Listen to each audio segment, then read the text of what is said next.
అది స్వతంత్రం రాని కాలం. మద్రాస్ సమీపంలో సైమన్ కమిషన్ అడుగుపెట్టిన సమయం. సైమన్ కమిషన్ గో బ్యాక్ అని నల్ల జెండాలతో భారతీయ స్వాతంత్ర సమర యోధులు సైమన్ కమిషన్పై విపరీతంగా వ్యతిరేకత ధర్నాకు దిగిన సమయం.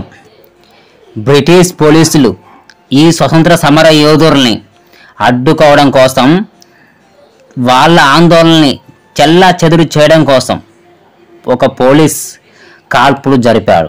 అందులో పార్థసారథి అనే యువకుడు అక్కడికక్కడే మరణించగా, ఆ పోలీసులు ఆ యువకుని మృతదేహం దగ్గరికి ఎవరైనా వస్తే కాల్చి చంపుతామని పోలీసులు బెదిరించారు.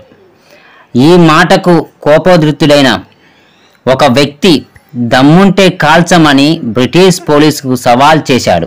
చొక్కా చింపి ఛాతిని చూపించి బ్రిటిష్ తుపాకీకి ఎదురుగా నిలబడి దమ్ముంటే కాల్చు అని తన ధీరత్వాన్ని చూపించాడు.